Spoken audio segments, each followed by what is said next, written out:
I'm here with Ralph Martin, professor of plant agriculture at the University of Guelph and the author of the book Food Security. And he's going to share some insight with us on what food security is and what we can do about it.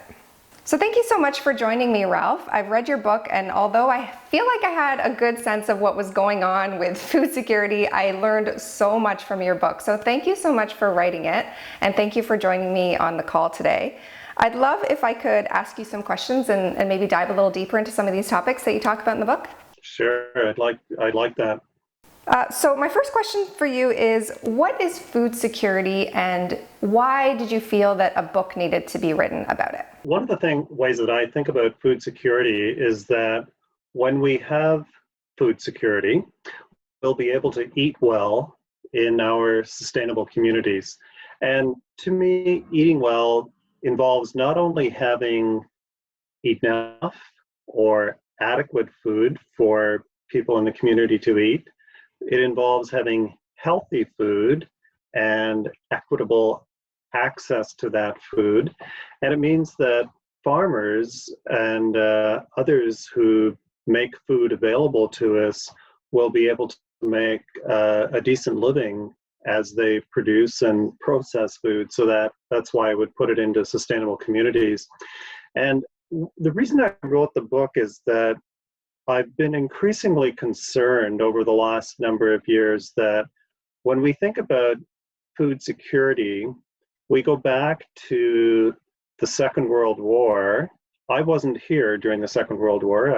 I'm imagining you weren't either. I was not, no.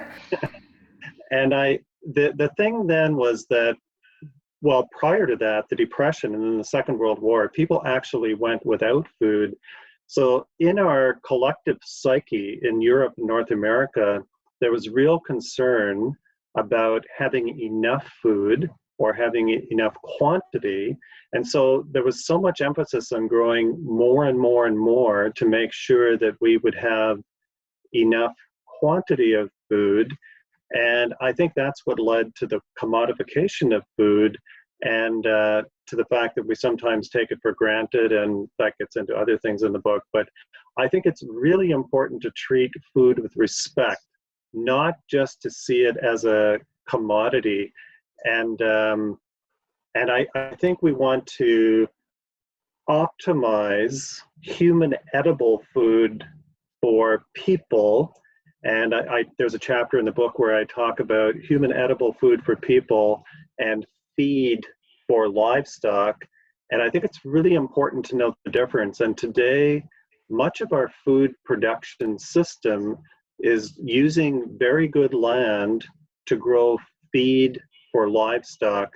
And we have to rethink that and think about how we want to optimize that. I'll stop there for now. Yeah, absolutely. I found that was really insightful as well when you talked about that we are using human edible food for the animals, and that isn't necessarily, the way we should be going. There should be a distinction between the two.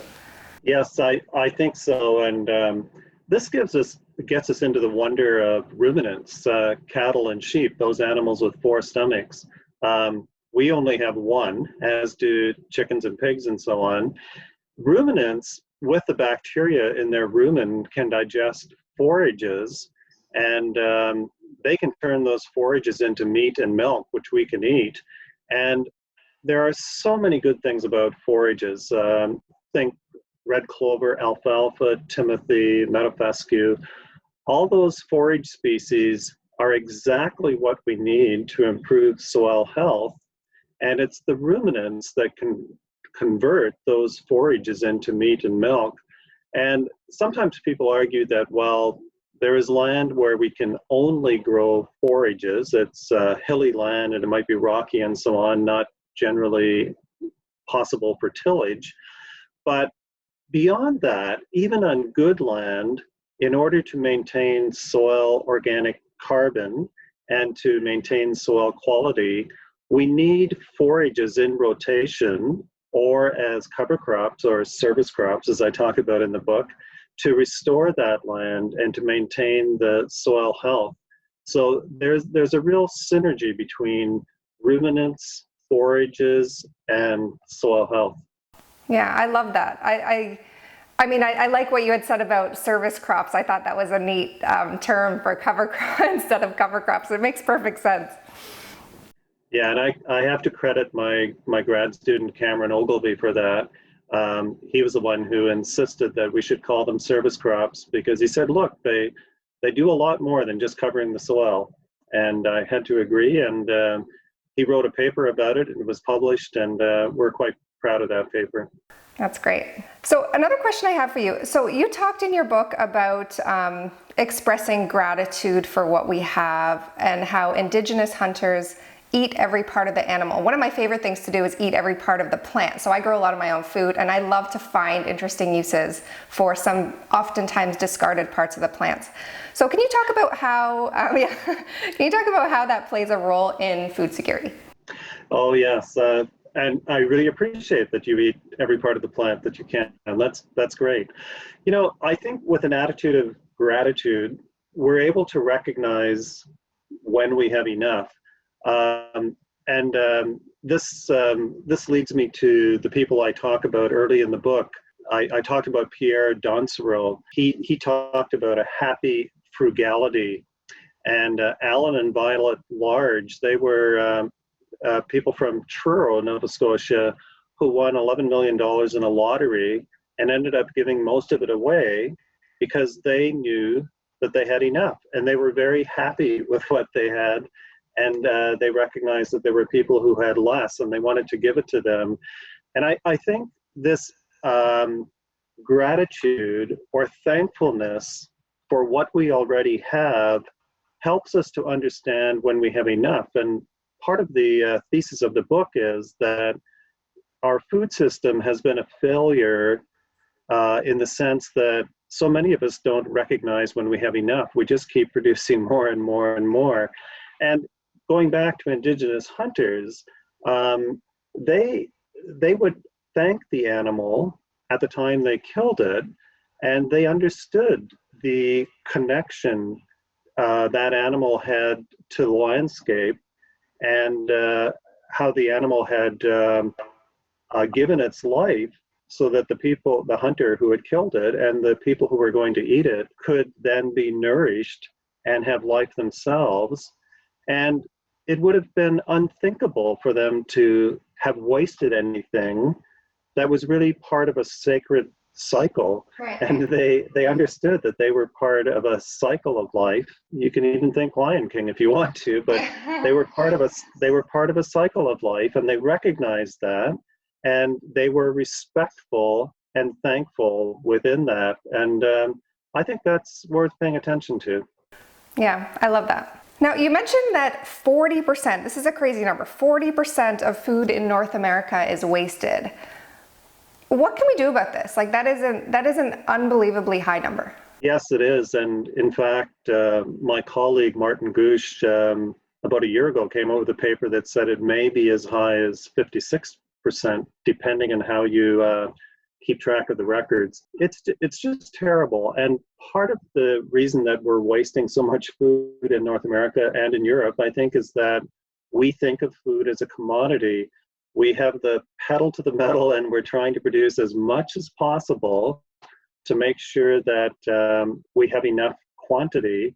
And then it goes back to treating it as a commodity. I think we have to remember that this is food, and it's food that connects us to Earth. And a lot of times, and I talk about this in the book too, people talk about this as food waste. I would rather talk about it as wasted food. I want food to be the noun, and wasted is the adjective referring to food, the noun. This is food. We're talking about it. It's not just any waste. This is food. Some of the ways that we can do something about it, I think it's really important to buy what we need. When I did research at the University of Guelph, my colleagues Kate Parizeau and Mike Von Masso, in the paper that we published in 2014, Parizeau et al., and this paper is in the book and referred to there, one of the things we found was that a lot of people buy food, they think they're buying what they need for the week, but then something comes up and they go out for dinner this was prior to COVID-19, I can assure you. And so they go out for dinner, and maybe that would happen 2 or 3 times a week. And then they'd have more food at home than what they had expected to. And some of that ended up being wasted because these are busy people, of course, and they don't have time to turn wilted apples into apple crumble or something. And so those apples go to waste. And when we did this study, what we actually did was we went from door to door, and we worked with the city of Guelph, and we picked up the compost, or the compostable waste, and we sorted through it, and we divided it into 5 different categories of food. I think it was fruits and vegetables, meat, bread and cereals and that type of thing. I'm just forgetting right now exactly what all the categories were, but we divided it into those categories, and we knew exactly how much by weight there was.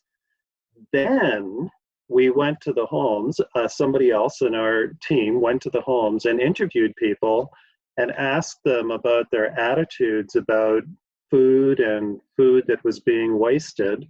And we had actual data from those households about how much they were actually wasting, as well as their attitudes about food. And one of the very interesting things we found out was that people who have a very simple criteria for wasting food, and usually smell, were the ones that wasted the least. If it smelled really bad, they decided, yes, I can't do anything more with this, and this becomes wasted food. People who were willing to declare that this was wasted food based on many criteria, best before dates, and if it looked a little off and it smelled bad, and there are all kinds of criteria they had, they wasted the most. The other thing that was really interesting in that study was that people that had a special relationship to food, perhaps they had somebody in the family with a food allergy, or they grew their own food in the garden, anybody who valued food more because they had some kind of special relationship to it were less likely to waste. I've noticed that myself. Yeah, since I started growing my own food, I have a totally different appreciation for farmers and for where food comes from, and for, like I said, eating all of it, because you realize the amount of effort, not only by me but by nature, that it takes to create that, that one head of lettuce or that one head of broccoli, right? I mean, it's amazing. I didn't, when I was a kid, I didn't know any of that. Bingo. I think that's really, really important to have that relationship. And there's no better way to have a relationship to food than to actually grow some of it yourself. I think that really helps. I know I've been to farm meetings where I've heard farmers express a bit of concern about the fact that so many people want to grow their own food. And at one of those meetings, there was one farmer who said, no, that's good. Yes. If people grow some of their own food, they're just going to value it more, and they'll have more of an appreciation for what we as farmers do. Absolutely. And I don't think that the majority of people are planning on being completely self-sufficient either. I mean, we still need farmers. I have a huge garden, and yet I still love going to the farmers market and interacting with the farmers there. So I'm not sure that certainly some people would want to grow all their own food, but I don't think that's going to be the norm. There are very few who grow all their own. So I think the main point is that anyone who grows food develops an appreciation for it, and that's great. What do you think about meal planning to help with that number? Absolutely. That is really, really important. And that was one of the other things we noted, that was people that's one of the special relationships to food. If people are very intentional about planning their meals, then they're likely to waste less food. And there was even one family that we became aware of where they get together once a week, I think usually on the weekend, and everyone in the family talks about what meals they want for the week. So everybody has a vested interest in it, and then they shop according to what people have agreed they're going to have in their meals for that week in the family. I think that's a great way to do it. And I also think that sometimes, not during COVID-19 times, but I think that it's probably better to shop more frequently rather than just doing a great big shopping once every 2 weeks or so. Things can go off the rails fairly quickly if a household has too much food come into the house at one time. When it's a little harder to plan that way. But if you can, depending on where you live, pick things up on the way home from work or whatever, that's probably a way too to reduce wasted food. I agree, certainly with fresh food. Absolutely, and to your point, the wilted lettuce or the apple that's gone a little mushy. That I find you cut down on that amount of that when you are buying your produce at least more frequently. I agree. That's right. Yeah, that's correct. So we talked a little bit there about kids, but I love in your book you talk about the importance of teaching kids food production and consumption from kindergarten to grade 12. I love that topic. So I have a 4-year-old and a 2-year-old, and my 4-year-old she adores coming out into the garden with me. She plants seeds, we pick food together. She loves cooking with me. So I love this topic. What are some of the things that we can do as parents, either to help encourage it to be part of the curriculum, or even just to take a step and do it ourselves and really make a difference ourselves until it's the norm in schools? Well, I think what you're doing at home is great. If you're growing food and you're involving your children in that is terrific. That's really good. And kids love to see food grow. They love to be able to put a seed in the soil, water it, and see the little seedling come up and watch it get bigger and bigger. It's a miracle, and kids love watching that. And I grew up on a farm, and every spring when we would seed the fields, I would still be amazed when it came up. I always considered the possibility that it might not. Right, of course.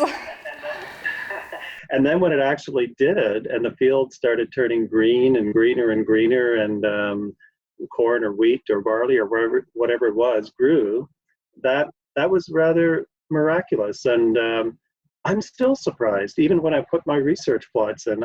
I still feel this sense of wonder as it comes out of the ground. And I think kids feel that, and I think they really like the connection. And one of the things about schools that concerns me is that, at least the teachers I've talked to and some people in school boards, they tell me that they have a very set curriculum, and they're worried about displacing math or English or history. Right. Yeah. They start teaching more about food skills and food awareness. My argument is that you can learn math more effectively if you do it in conjunction with learning food skills. To me, it just seems that we have to think about this a little bit differently. It's not either food skills and food awareness or math and science and English. It's both. It's both food skills and awareness and math and science and English. So that's where I think there are some real opportunities in school. And at home, I think doing exactly what you're doing, getting kids involved in cooking, and along with that, the cleaning up and the awareness of what goes into the fridge, and in the cleaning up, they become aware of whether or not some has not been eaten and how that can be managed. And there's a wonderful quote I have in the book about, I don't remember it exactly, but it's something like a soup stock that was started. And this author is saying that, for the last 30 years, my mom has had the same soup stock, and we've never really discovered the original soup. She just sort of keeps adding to it and heating it up, and that's how she deals with leftovers. Yeah, that's great. I love that. You talked about the idea of reducing costs of healthy food to help those living with food insecurity.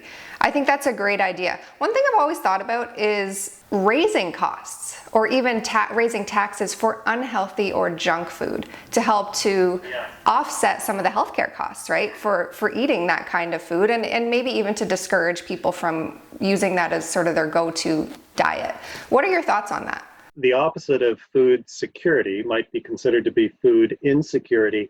And food insecurity or lack of food is not a food problem. It's not, at least not in North America and Europe. And even if you look at it on a global basis, the people who do not have enough food, mostly it's not because there's not enough food in the world, it's because it's not getting to them or they don't have enough money to buy it. And so then this really leads me to the fact that food insecurity is about poverty and not having enough money to buy food. And Valerie Tarasuk at the University of Toronto has a number of papers that really lay this out. And just recently she came out with another paper establishing that it's really poverty that causes food insecurity. One of the things that we proposed, my colleagues and I at the University of Guelph, and we tried to get this funded several times, and the proposal was this. We wanted to make all Ontario fruits and vegetables available to low-income people free of charge. Mm-hmm. And we wanted the government to give all low-income people a card, and they could swipe this card in grocery stores or even at farmers markets. We have the technology now to do that. And they would have a monthly allocation on this card for buying Ontario fruits and vegetables. And our hypothesis was that if low-income people actually ate more fruits and vegetables, then their health would be better. And to the extent that it costs the government money to give them these cards, the government would also save money because there would be fewer health costs that they would have. A lot of low-income people have higher health costs, and this is where Valerie Tarasuk has really shown this, is that the more poverty, the higher the health costs, and a lot of it is related to eating unhealthy food. So, and we wanted it to be Ontario fruits and vegetables so that some of the benefit would go to Ontario farmers and help the Ontario economy. And we thought that that would also help to pay back for the cost to government of providing these cards. Now, we tried to get this funded through 3 or 4 different sources, and we were never successful in doing it. But I really do think that the idea is solid, and I spell it out in the book, and I'd be quite willing to have any researcher take the idea and run with it. And if you want to call me, and I'd be happy to talk to you about how I think we could do it. I do think the flip side of making unhealthy food more expensive, I think there are opportunities to tax it. That's similar to alcohol. Mm-hmm. But in the book, one of the things I get into is advertising. Mm-hmm. And this is not my original idea. This is Mike Nickerson, he talks in his book about the fact that big companies, well, anybody should not be given a tax break for spending money on advertising. I'd be willing to start just with junk food. Anybody who is advertising junk food should do that on their own dime. They should not be able to claim that as a business expense. Yeah. And then I, as a taxpayer, having to pay more taxes because these companies are paying less to try to persuade young children to eat junk food. It makes no sense. And I love the way the Heart and Stroke Foundation put it at the end of one of their reports. They said they should pick on someone their own size. These big companies should not be rewarded with tax breaks for advertising food that is making us sick. Yeah, it's funny. I had never thought about that until I read that in your book. And I said, my gosh, it never occurred to me. And now I'm angry at that. Now I want to do something about that. We talked about some of the things that us as consumers can do, but what are some of the challenges that farmers face with respect to food security? It's tricky to be a farmer. It always has been. Farmers are buying retail from their suppliers, and for the most part, they're selling wholesale. That's very tough. It's really tough to make a living that way. And increasingly, farmers are buying retail from very large companies or conglomerates that are controlling the prices of the supplies that farmers are buying, whether it be fertilizer or seeds or machinery, whatever it is, it's hard for farmers to get much leverage when they're buying from them. And then at the other end, when they're selling, if they're selling wholesale, they don't have a lot of control of the price either. And that's a vulnerable position to be in. And in the book, I note that a lot of the farmers we have here in Ontario have ancestors who came from the Scottish clearances or the potato famine in Ireland, or some of the Dutch farmers who came over after the end of the Second World War when the Dutch really suffered in their home country, or some of the Mennonite farmers who were chased out of various countries because of their belief in pacifism. And I wonder what those ancestors would think of the fact that now many of their descendants who are farming in Ontario are in this very vulnerable position between large companies who are selling them stuff retail and all the other large companies who are buying from them wholesale. And then, of course, farmers have to put up with variability in weather, all kinds of variability in markets. There always has been uncertainty about labor. Perhaps 100 years ago, there was less uncertainty about labor because most of the labor came from farm families, and a lot of people in rural areas worked on farms.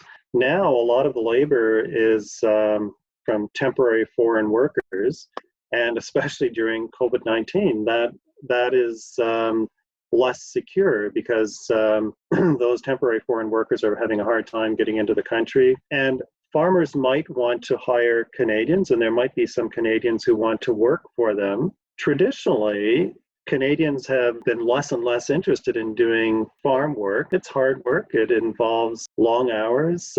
Sometimes there's dust and sweat. I think it's ironic that in yoga studios, we're told to just sweat and don't wipe it away, just notice it. And yet somehow people want to avoid sweat and dust in farm labor. It's difficult for farmers to hire just anyone from an urban area because those folks don't have the skills. Some of the temporary foreign workers that they've been hiring have coming to the same farm for decades. In fact, I was just listening to somebody on TVO the other night. He was a farmer, and he was telling Steve Paikin that some of the farm workers that were on his farm used to babysit him when he was a kid. And now he's the farmer and he's their employer. Farmers have to manage all these variables, and there's not very much certainty in any of them. And then, of course, they're being asked more and more by society to make sure that they're doing things that are good for the environment, and they expect them to be socially responsible and so on. And it's not that farmers don't want to do that. It's just that they feel a whole lot of tugs. Sometimes they feel that they don't really have the resource base to deal with all of this. A lot of that would be solved if people would just pay more for food and value food for what it really is. And sometimes when I say that the price of food should be higher, then people say, well, that's going to be too difficult for people in poverty. But let's go back to the fact that poverty is really what is really the cause of food insecurity. And we have to deal with poverty. Maybe that's a universal basic income. I'm a real fan of a universal basic income and making sure that everyone has enough money, or we could make Ontario fruits and vegetables freely available to those in low income. I think we have to deal with poverty as a society and not put that burden on farmers too. It's not up to farmers to make food cheap just to make sure that food becomes available. Food availability or accessibility is a poverty problem, and we need to deal with that as a society. So we've talked a lot about food security, what it means, why it's important. Can you give us one thing? So if someone watching this could do one thing today to help improve food security or move from excess to enough, what would that be? Well, I think it's recognizing when one has enough. I think it goes back to the happy frugality of Pierre Dansereau. He talked about being happily frugal. I think that's really important. I also got a note this week from my former professor, who I'm now retired, and he's been retired for a number of years, but he's still writing. And he wrote this wonderful essay, and at the end of it, he said, we all need to say to ourselves, I can do without ... And that ties into being happily frugal. So I think it's having respect, gratitude, being thankful, and I think we have all those, then we'll know when we have enough.